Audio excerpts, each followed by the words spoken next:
लोक परीक्षा संशोधन विधेयक 2026 पर लोकसभा में चर्चा। केंद्रीय मंत्रियों और एनडीए सांसदों ने छात्र हित को बताया सर्वोपरि। विपक्ष के सदस्यों ने भी लिया हिस्सा। जमशेदपुर में ड्राइविंग ट्रेनिंग इंस्टीट्यूट के लिए परिवहन विभाग और टाटा मोटर्स के बीच हुआ एमओयू। मुख्यमंत्री ने लाइसेंसिंग प्रक्रिया को सरल बनाने का दिया निर्देश। संत गुरु रविदास की जयंती के सिलसिले में भाजपा के समरसता संकल्प अभियान को लेकर कई कार्यक्रम। बाबूलाल बोले, वाराणसी से कल पलामू प्रमंडल पहुंचेगी कलश यात्रा। और डीप डिप्रेशन का केंद्र बना चाईबासा और जमशेदपुर। रांची समेत कोल्हान में मूसलाधार बारिश। कई जिलों में आज और कल भारी बारिश का अलर्ट।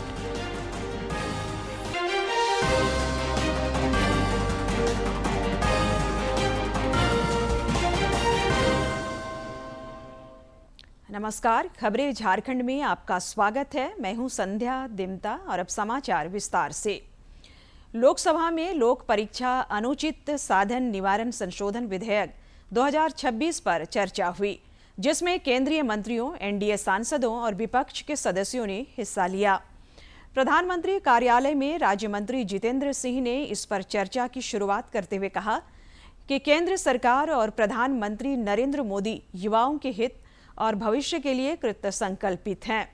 उन्होंने कहा कि पेपर लीक का मामला केवल एक स्थान का नहीं, बल्कि ऐसे मामले लगातार देश के विभिन्न हिस्सों से आते रहे हैं। श्री सिंह ने आंकड़ों का हवाला देते हुए गैर एनडीए शासित राज्यों में पेपर लीक के उदाहरण प्रस्तुत किए। उन्होंने कहा कि प्रधानमंत्री ने प्रतियोगी परीक्षाओं की शुचिता और पारदर्शिता सुनिश्चित करने के लिए कदम उठाए हैं।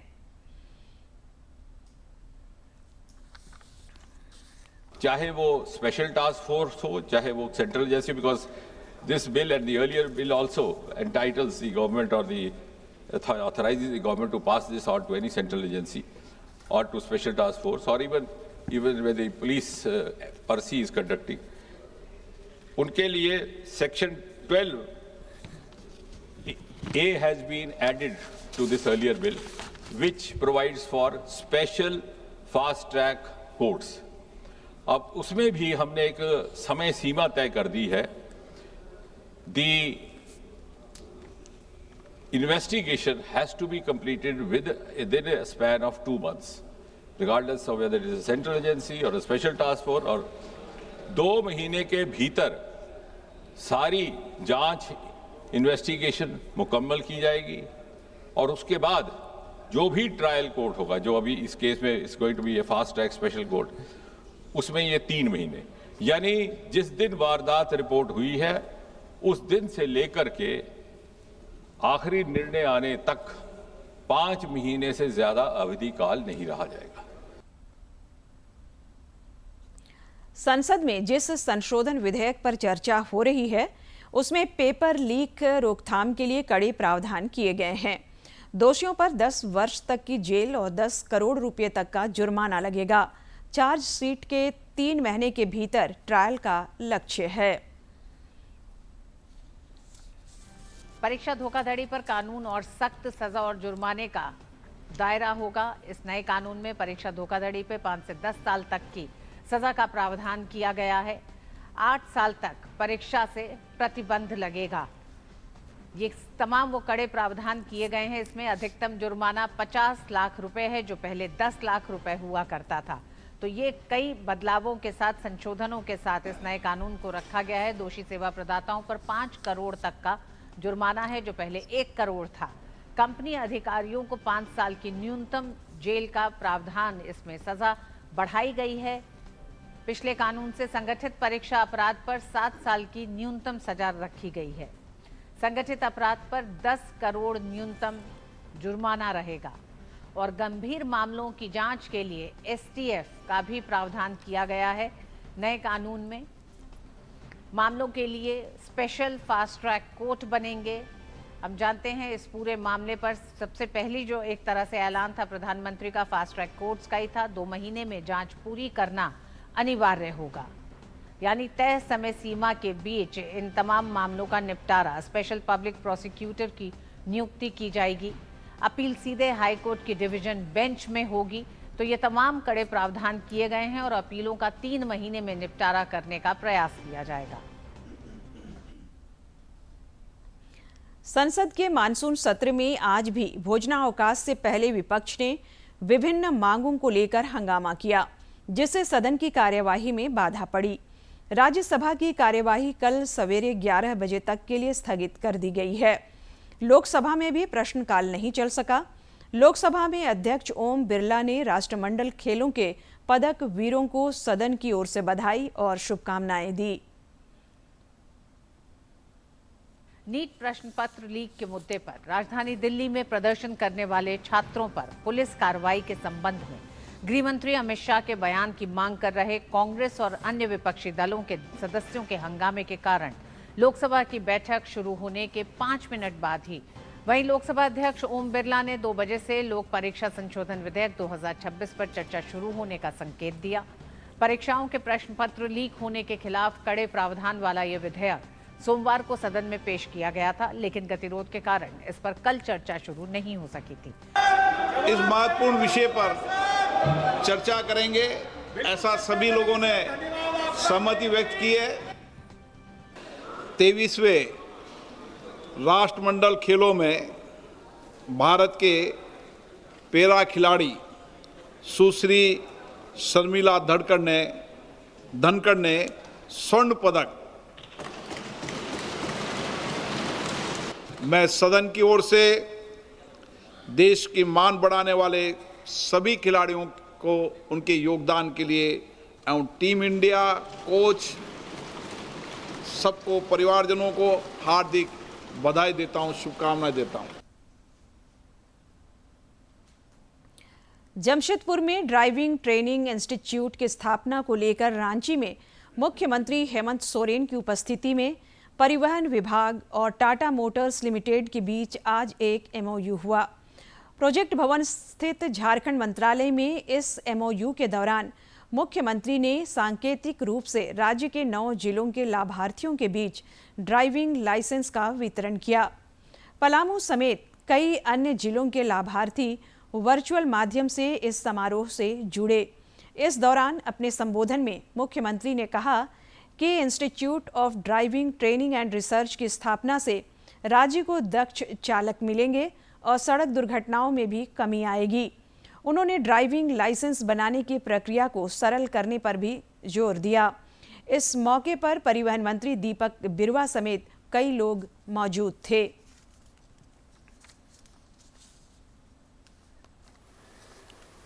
अनुसंधान केंद्र के रूप में भी होगा।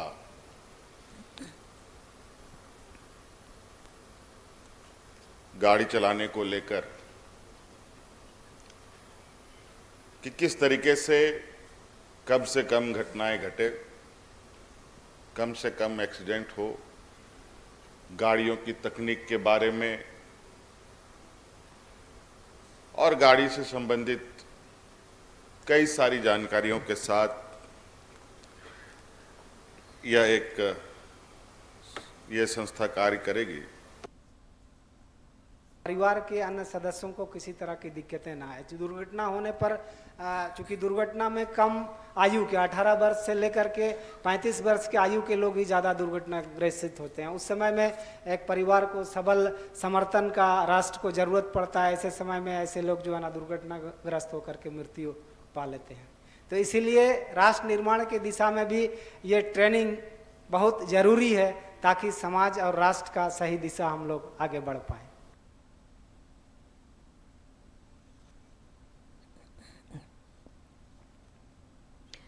भाजपा ने संत शिरोमणि गुरु रविदास की जयंती को इस बार बृहद पैमाने पर मनाने का फैसला लिया है। इस सिलसिले में समरसता संकल्प अभियान की कल वाराणसी से शुरुआत होगी। अगले 6-7 महीने के दौरान देश भर में इस सिलसिले में कई कार्यक्रम आयोजित होंगे।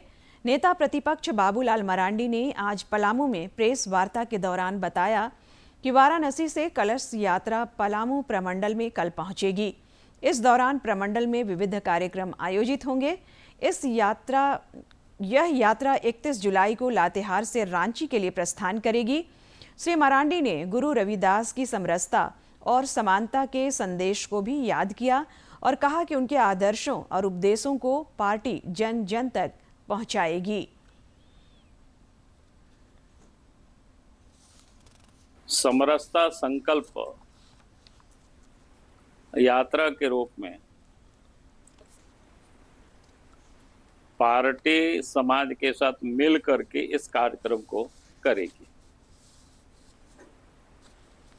29 तारीख को बनारस से, काशी से कलश लेकर के देश के भिन्न भिन्न राज्यों की ओर लोग प्रस्थान करेंगे। उसमें से एक कलश यात्रा झारखंड प्रदेश में भी प्रवेश करेगी और झारखंड प्रदेश के ये पलामू का जो गढ़वा जिला है, जो बॉर्डर है उधर से, ये 29 तारीख को लगभग 4-5 बजे वो सीमा में प्रवेश करेगी। वहाँ कार्यकर्ता, जनता फिर उसका भव्य तरीके से स्वागत भी लोग करेंगे।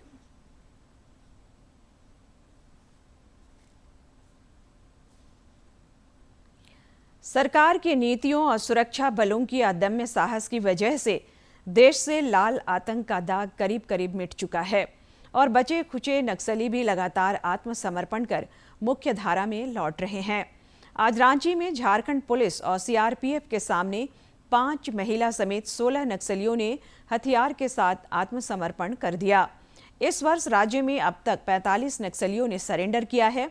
93 गिरफ्तार किए गए और मुठभेड़ में 22 नक्सली मार गिराए गए। झारखंड के लिए मंगल का दिन मंगलमय रहा जब एक साथ 16 नक्सलियों ने मुख्य धारा में शामिल होते हुए आत्मसमर्पण कर दिया। उन्होंने हिंसा त्यागते हुए 2 AK-47 समेत 11 हथियार और भारी मात्रा में कारतूस पुलिस के हवाले कर दिए। झारखंड की पुलिस महानिदेशक तदाशा मिश्रा ने सरेंडर करने वाले नक्सलियों का स्वागत किया। उन्होंने कहा कि नक्सलियों और अपराधियों के खात्मे के लिए पूरा तंत्र संकल्पित है।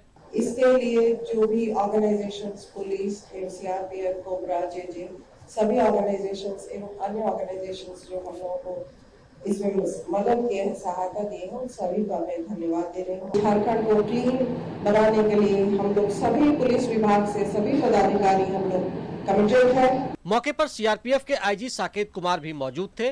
उन्होंने कहा कि नक्सलियों के खिलाफ सुरक्षा बलों के संयुक्त प्रयास से यह संभव हो सका है। उन्होंने कहा कि छोटे छोटे नक्सलियों के दलों पर भी सुरक्षा बलों की नजर है, जिन्हें जल्द आत्मसमर्पण कराया जाएगा। ये आत्मसमर्पण है, एक दिन का प्रयास नहीं है, ये कई सालों का प्रयास है। इसमें और कई परफेक्ट एग्जाम्पल जो कोऑर्डिनेशन हम लोग बात करते हैं हमेशा की, कहते हैं झारखंड पुलिस का, कोबरा का, सीआरपीएफ का, झारखंड जगुआर का विशेष रूप से कहते हैं, हम सब लोग मिल करके लगातार दिन रात मेहनत की, कई सारे एनकाउंटर्स हुए, तब जाकर के रिजल्ट आया है। मंगलवार को जिन नक्सलियों ने सरेंडर किया वो सारंडा और लातेहार के जंगलों समेत राज्य के कई जिलों में सक्रिय थे और सैकड़ों मामलों में उनकी तलाश थी। सरेंडर करने वालों में कई शीर्ष इनामी नक्सली भी शामिल है। मौके पर आईजी ऑपरेशन नरेंद्र कुमार सिंह ने ऑपरेशन नवजीवन से जुड़े जवानों के प्रति आभार जताया। मैं संयुक्त सुरक्षा बल, सीआरपीएफ, कोबरा, जेजे, खुफिया एजेंसी सभी को तहे दिल से धन्यवाद देना चाहता हूं। इससे पहले इसी वर्ष 21 मई को भी 27 नक्सलियों ने सरेंडर किया था, जिनमें से कई इनामी नक्सली कमांडर भी थे। यह वर्ष अब तक झारखंड पुलिस और सुरक्षा बलों के लिए उपलब्धियों भरा रहा है। शुरुआती 6 महीने में कुल 45 नक्सलियों ने सरेंडर किया है, जबकि 93 गिरफ्तार किए गए और मुठभेड़ के दौरान 22 नक्सली मारे गए हैं। रांची से सरिता के साथ मैं दिवाकर कुमार। झारखंड में प्रतियोगी परीक्षाओं में धांधली की जांच की आंच अब कई रसूखदारों तक पहुंचने लगी है। सीआईडी के समन पर आज राज्य के पूर्व मुख्य सचिव और जेपीएससी के पूर्व अध्यक्ष एल ख्यांगते रांची स्थित सीआईडी मुख्यालय पहुंचे। उनसे सीआईडी के अधिकारियों ने जेपीएससी सिविल सेवा परीक्षा में गड़बड़ी के मामले में पूछताछ की। इस मामले में सीआईडी पहले भी कुछ लोगों को गिरफ्तार कर चुकी है।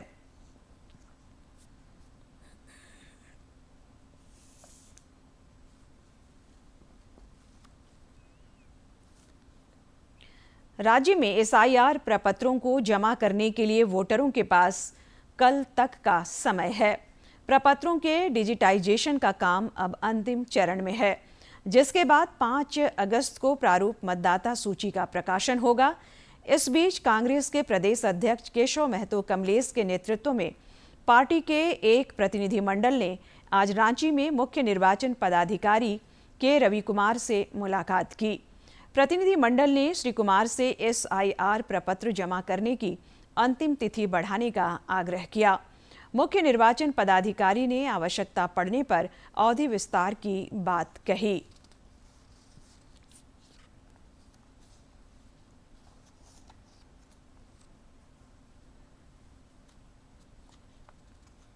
का 99% डिजिटाइजेशन कंप्लीट हो गया।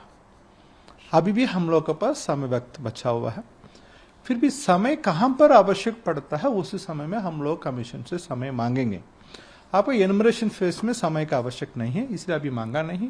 कब समय आवश्यक पड़ती है, हम लोग का टास्क पूरा नहीं हुआ उसी समय में हम लोग समय मांगेंगे। गिरिडीह में 100% गणना प्रपत्रों का वितरण और डिजिटाइजेशन सुनिश्चित करने वाले 10 BLO को प्रशासन द्वारा सम्मानित किया गया। गिरिडीह जिले में मतदाता सूची के विशेष पुनरीक्षण अभियान के तहत गणना प्रपत्र भरने का कार्य तेजी से चल रहा है। उपायुक्त रामनिवास यादव ने भी सभी पात्र मतदाताओं से 29 जुलाई तक अपना गणना पत्र भरकर BLO को उपलब्ध कराने की अपील की है।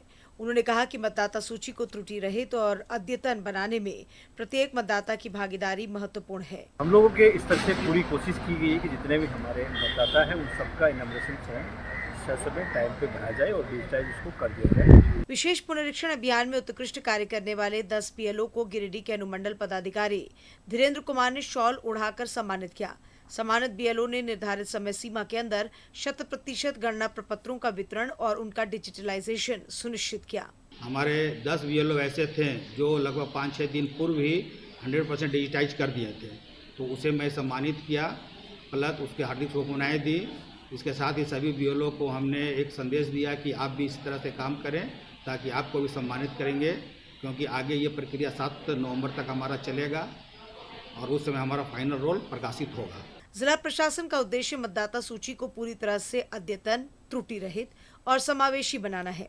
प्रशासन ने सभी मतदाताओं से समय सीमा के भीतर गणना प्रपत्र भरकर इस अभियान में सक्रिय सहयोग देने की अपील की है। गिरिडीह से रमेश प्रभाकर की रिपोर्ट। द्रौपदी मुर्मू ने राष्ट्रपति के रूप में अपने 4 वर्ष पूरे होने पर राष्ट्रपति भवन में बच्चों के लिए कई पहलों की शुरुआत की। इसके अलावा उनके कार्यकाल पर आधारित 5 पुस्तकों का भी राष्ट्रपति भवन में लोकार्पण हुआ। राष्ट्रपति द्रौपदी मुर्मू ने राष्ट्रपति भवन में बच्चों को खास तोहफा दिया है। राष्ट्रपति भवन में बचपन बाल परिसर के तहत बनाए गए किलकारी किड्स प्ले जोन का उद्घाटन किया गया। इस पहल का उद्देश्य राष्ट्रपति भवन परिसर में रहने वाले बच्चों के लिए सुरक्षित, आधुनिक और मनोरंजक खेल का वातावरण उपलब्ध कराना है।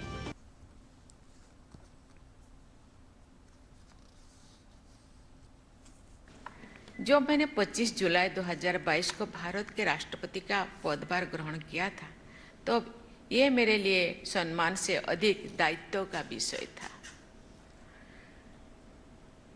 क्योंकि राष्ट्रपति भवन आना मेरे सपनों से परे था। जो कभी सोचा नहीं था वो मेरे साथ हुआ।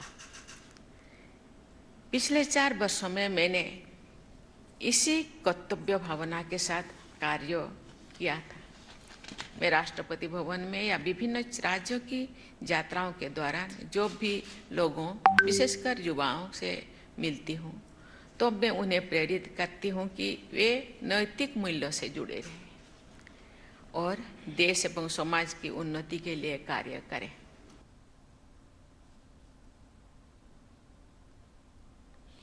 केंद्रीय संचार ब्यूरो के रांची प्रादेशिक कार्यालय द्वारा आज ठाकुर विश्वनाथ शाहदेव मुख्यमंत्री उत्कृष्ट विद्यालय जगन्नाथपुर में चित्रांकन प्रतियोगिता का आयोजन किया गया। इस दौरान विद्यालय के 50 विद्यार्थियों ने विकसित भारत जी राम जी अधिनियम, नशा मुक्ति अभियान और भारतीय न्याय संहिता विषयों पर चित्र उकेरकर अपनी प्रतिभा और कला प्रदर्शित की। विश्वविद्यालय में मुख्य समारोह का आयोजन किया जाएगा, जिसमें विशेषज्ञ वक्ता अपने विचार व्यक्त करेंगे। 30 जुलाई से शुरू हो रहे राजकीय श्रावणी मेला के सफल आयोजन को लेकर सरकार पूरी तरह सजग है। आज मुख्य सचिव अविनाश कुमार ने बाबा धाम मंदिर पहुंचकर पूजा अर्चना की और अधिकारियों के साथ बैठक कर तैयारियों को लेकर महत्वपूर्ण निर्देश दिए। देवघर स्थित बाबा बैद्यनाथ धाम में श्रावणी मेले की तैयारियां लगभग पूरी हो गई हैं। आज मुख्य सचिव अविनाश कुमार ने बाबा बैद्यनाथ मंदिर में पूजा अर्चना की और अधिकारियों के साथ मंदिर परिसर का जायजा लिया। इस दौरान उन्होंने अधिकारियों के साथ बैठक कर श्रद्धालुओं को दी जाने वाली सहायता के संबंध में जानकारी भी ली। कहीं किसी को दिक्कत नहीं होनी चाहिए, छोटी सी भी चूक नहीं होनी चाहिए। मुस्तैद प्रशासन, संवेदनशील प्रशासन और तत्पर प्रशासन की अपेक्षा राज्य सरकार करता है हमारे इस प्रशासनिक व्यवस्था से। इस दौरान मुख्य सचिव ने अधिकारियों के साथ बैठक की और अधिकारियों को कई अहम दिशा निर्देश दिए। उन्होंने कहा कि मंदिर प्रबंधन समिति की भी इसमें अहम भूमिका है और उनके फीडबैक को भी तैयारियों में शामिल किया जा रहा है। जो भी निर्णय होगा वो एक सामूहिक निर्णय होगा। मेरा कुछ कहना इस वक्त सही नहीं हुआ, लेकिन श्राइन बोर्ड के संज्ञान में है, सरकार के संज्ञान में है। इसमें आने वाले लोगों और श्रद्धालुओं की जो बढ़ती भीड़ है उसको देखकर सरकार जान रही है कि यहाँ धीरे धीरे हमें और आगे बढ़ना है। मेले के सफल आयोजन के लिए जिला प्रशासन युद्ध स्तर पर कार्य कर रहा है। इसी के तहत उपायुक्त सौरभ कुमार भुवानिया और पुलिस अधीक्षक प्रवीण पुष्कर ने बीएड कॉलेज परिसर में मेला ड्यूटी में प्रतिनियुक्त दंडाधिकारियों, अधिकारियों एवं पुलिस पदाधिकारियों की संयुक्त ब्रीफिंग की। उन्होंने श्रद्धालुओं की सुरक्षा, भीड़ नियंत्रण और सुगम जलार्पण के दौरान सुरक्षा व्यवस्था पर जोर दिया। लगभग तैयारी पूरी हो चुकी है। जहाँ पे जो क्विक फिक्स वाला जो काम बाकी है, जैसे कहीं कहीं बैरिकेडिंग छूटा हुआ है, कहीं कुछ साफ सफाई की कमी बाकी है, तो वो वैसे काम जो अनवरत काम है वो चल रहे हैं और हम लोग उसको अभी सब मजिस्ट्रेट से भी लोकेशन पे जाएंगे भी और अपना फीडबैक देंगे। हम लोग सबको क्लोज करेंगे। सबको ये निर्देश भी दिया गया है कि जो अपना काम है वो उसको सीरियसली करें और कोई भी अगर इनडिसिप्लिन की सूचना हमें मिलती है तो उस पर सख्त से सख्त कार्रवाई की। सरकार से लेकर जिला प्रशासन तक सभी विभाग आपसी समन्वय के साथ व्यवस्थाओं को अंतिम रूप देने में जुटे हैं। श्रद्धालुओं की सुविधा, सुरक्षा और सुगम जलार्पण सुनिश्चित करने के लिए व्यापक इंतजाम किए गए हैं। इस वर्ष भी बाबा बैद्यनाथ की नगरी देवघर में आस्था का ये महापर्व पूरी गरिमा, सुरक्षा और बेहतर व्यवस्था के साथ संपन्न होगा। देवघर से मनीष दुबे की रिपोर्ट।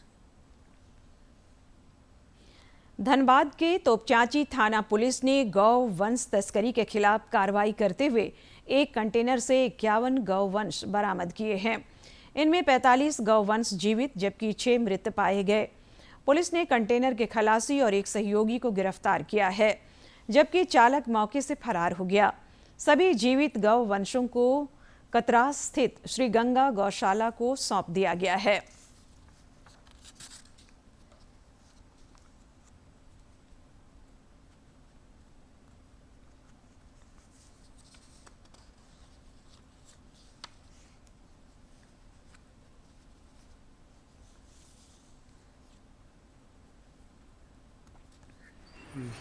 बंगाल ले जा रहा था।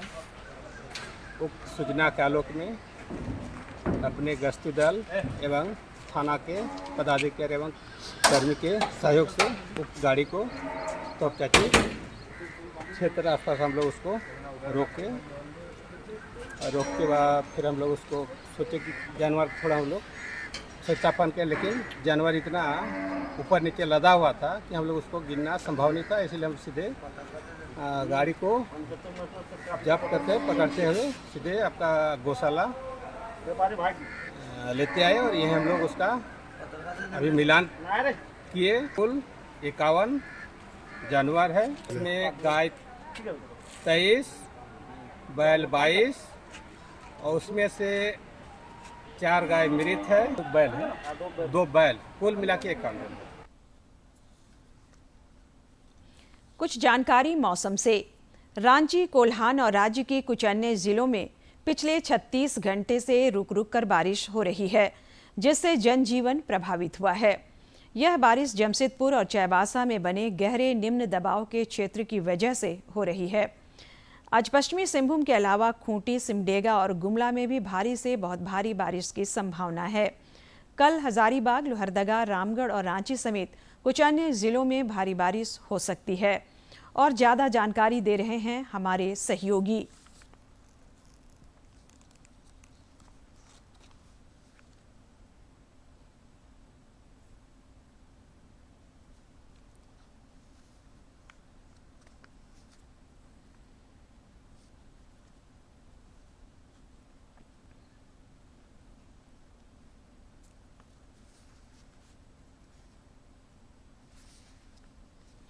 दूरदर्शन झारखंड पर पल पल की खबरों से जुड़े रहने के लिए आप हमारे social media platform x, Facebook, Instagram और यूट्यूब से जुड़ सकते हैं, क्योंकि खबरों से जितना बाखबर रहना जरूरी है, उससे ज़्यादा जरूरी है सटीक, संतुलित और निष्पक्ष समाचार।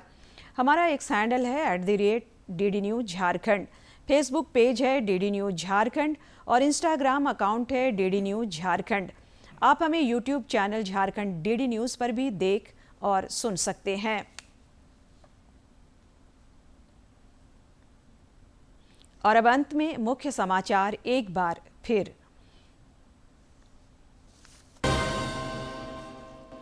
लोक परीक्षा संशोधन विधेयक 2026 पर लोकसभा में चर्चा। केंद्रीय मंत्रियों और एनडीए सांसदों ने छात्र हित को बताया सर्वोपरि। विपक्ष के सदस्यों ने भी लिया हिस्सा। जमशेदपुर में ड्राइविंग ट्रेनिंग इंस्टीट्यूट के लिए परिवहन विभाग और टाटा मोटर्स के बीच हुआ MOU। मुख्यमंत्री ने लाइसेंसिंग प्रक्रिया को सरल बनाने का दिया निर्देश। संत गुरु रविदास की जयंती के सिलसिले में भाजपा के समरसता संकल्प अभियान को लेकर कई कार्यक्रम। बाबूलाल बोले, वाराणसी से कल पलामू प्रमंडल पहुंचेगी कलश यात्रा। और डीप डिप्रेशन का केंद्र बना चाईबासा और जमशेदपुर, रांची समेत कोल्हान में मूसलाधार बारिश। कई जिलों में आज और कल भारी बारिश का अलर्ट।